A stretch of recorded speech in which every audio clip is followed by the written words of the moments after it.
Peuple béni de l'Éternel, nous sommes à nouveau dans la joie de savoir que vous êtes branchés auprès de notre antenne. Et nous sommes sûrement persuadés que vous ne serez pas déçus. Pourquoi? Parce que Dieu est fidèle et Dieu est au rendez-vous.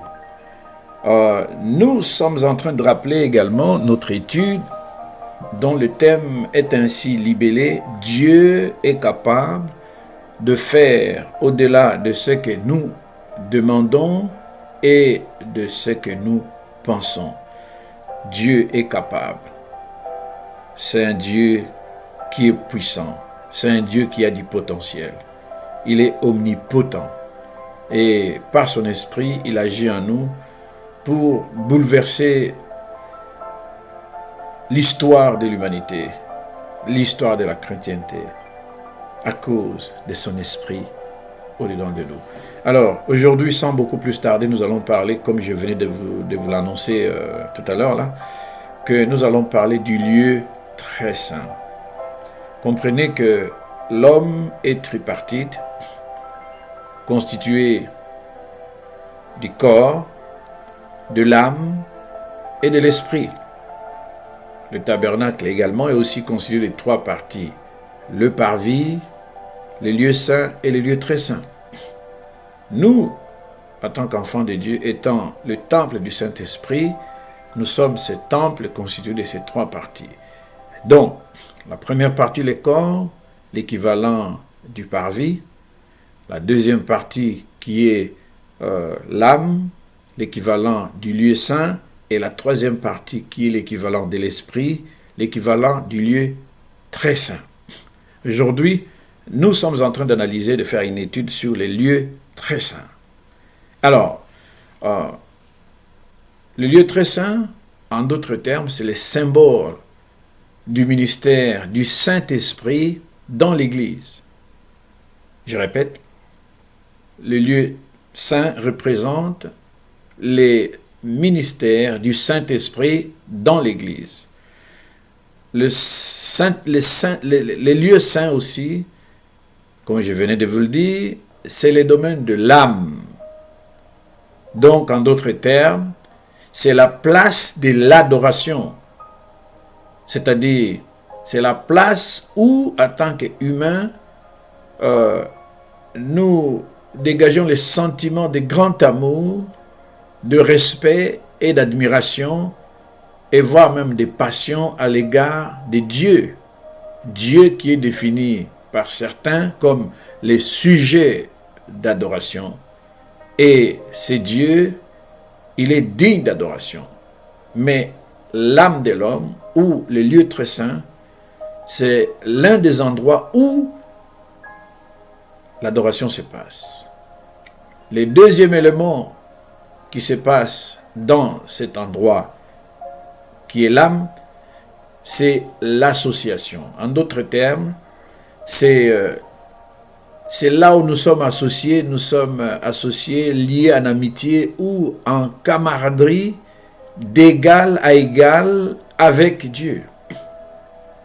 Vous comprenez, sur ce terrain spirituel, nous ne sommes pas de moins que rien. Nous sommes esprits comme notre Père est esprit. Donc, vis-à-vis de la Trinité, Dieu le Père, Dieu le Fils et Dieu le Saint-Esprit, nous sommes censés cultiver un lien ou une relation d'association d'égal à égal. Très important.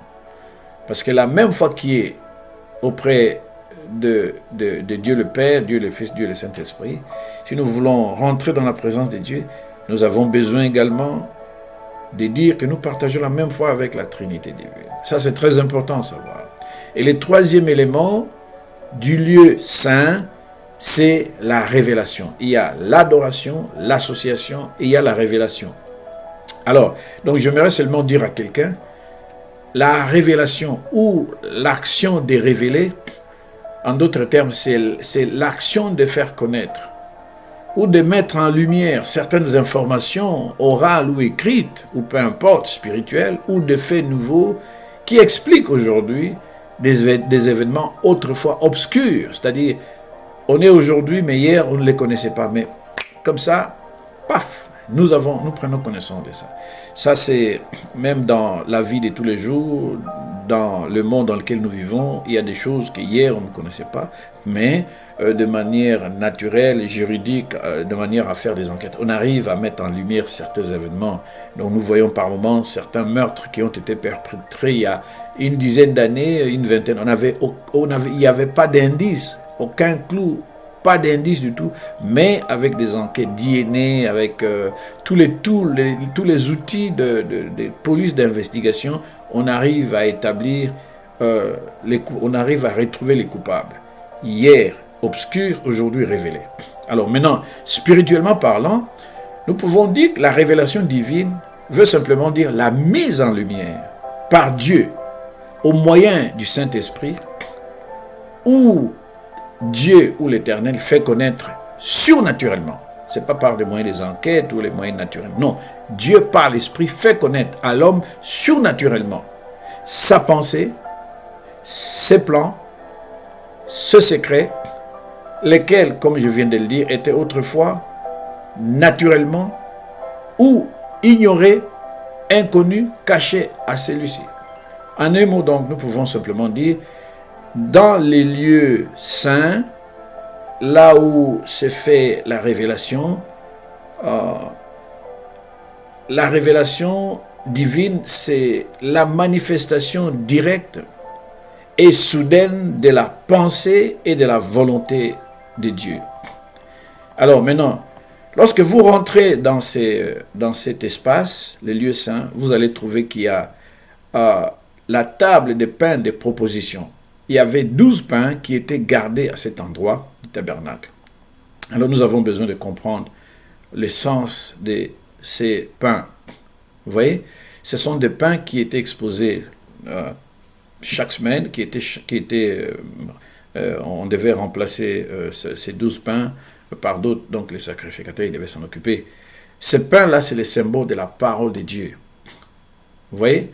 Et c'est très important, parce que là, vous commencez à recevoir la révélation de Dieu, et Jésus dit, si vous restez attachés à mes paroles, très important, si vous restez attachés à mes paroles, vous êtes vraiment mes disciples, et vous connaîtrez la vérité, et c'est là que la vérité vous rendra libre. Donc, il est question de rester attaché à ces paroles. C'est cette parole qui est représentée dans la table des pains de proposition.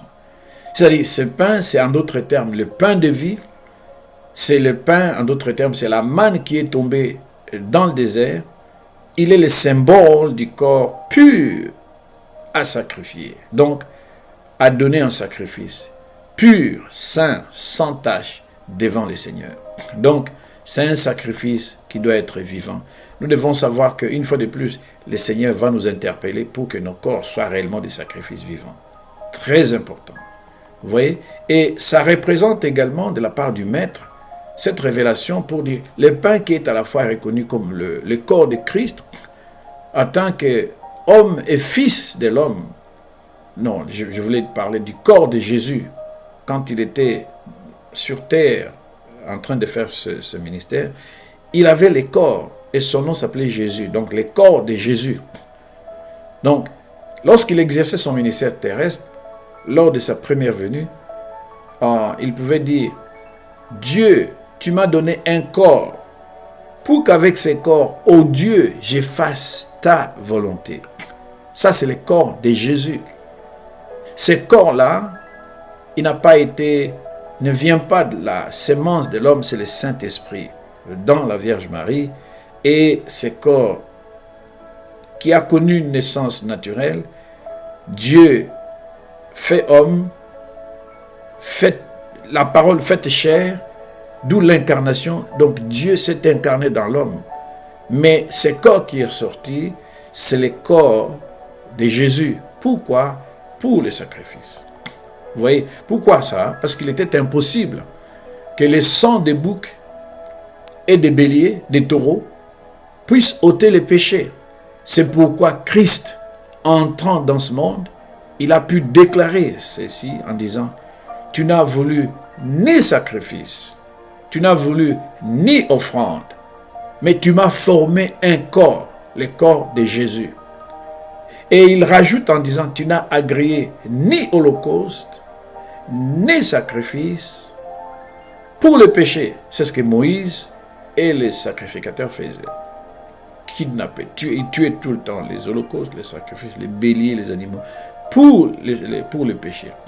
Alors, il rajoute en disant, je viens, voici je viens. Dans les rouleaux du livre, il était question de lui-même, il était en train de parler il était en train de parler de lui-même. Il dit, je viens pour faire, ô Dieu, ta volonté.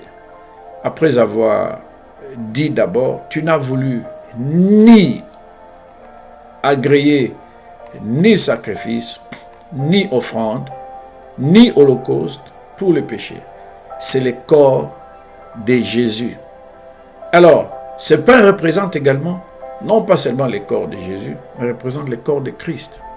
Le corps de Christ, cette fois-là, c'est qui veut désigner l'Église ointe et universelle du Christ au travers le monde. C'est-à-dire, c'est une Église qui doit être soumise à la persécution. Et lui, le Fils de l'homme, le Fils de Dieu, il était 100% homme, 100% Dieu dans l'exercice de son ministère terrestre. Il nous dit, si cela m'est arrivé à moi, le bois vert, et à plus forte raison, vous, le bois sec, ne penseriez-vous pas que vous serez également soumis au même traitement? Donc, le bois sec que nous sommes, nous serons, le vouloir ou non, persécutés à cause du nom de Dieu. Donc, le Saint-Esprit, lorsque nous voulons rentrer dans la présence de Dieu, il va être à mesure de nous rappeler. Et c'est plein de propositions, non pas seulement que c'est le symbole du corps de Jésus, c'est aussi le symbole du corps de Christ. Il dit, ils m'ont persécuté, vous aussi, ils vous persécuteront. Donc nous avons besoin d'être armés de la pensée de souffrir pour le Seigneur lorsque nous voulons le croiser. Il ne faut pas simplement penser à nos problèmes, dire que non, j'ai besoin de la paix, j'ai besoin de l'argent, j'ai besoin que Dieu finance mes études, j'ai besoin. C'est souvent le cas, par moment, nous sommes en train d'étaler la liste de nos besoins, mais tel ne doit pas souvent être le cas. Écoutez, ici, Jésus nous exhorte, la Bible nous exhorte, l'apôtre Paul, bien évidemment, par les compassions qui appartiennent à Dieu, à offrir nos corps comme un sacrifice vivant, saint, agréable à Dieu, ce qui sera de notre part un culte raisonnable. En d'autres termes, ça veut dire qu'il y a des cultes qui sont raisonnables et en d'autres termes aussi, il y a des cultes qui ne sont pas raisonnables ou en d'autres termes, des cultes irraisonnables. Alors, lorsque nous nous réunissons ou bien lorsque nous sommes en relation avec Dieu, quel genre de culte sommes-nous? Quel genre de culte nous représentons?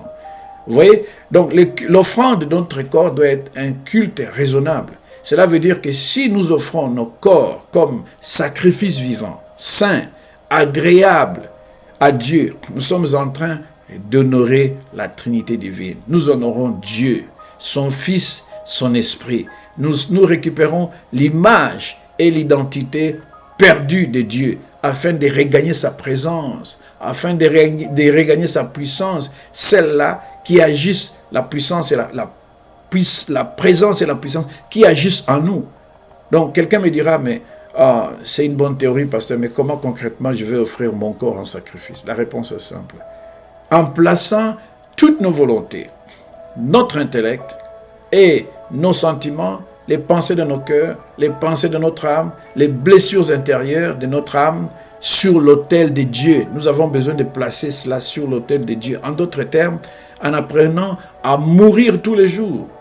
Parce que si nous laissons notre âme dominer notre vie avec Dieu, nous allons échouer. Ça, c'est clair.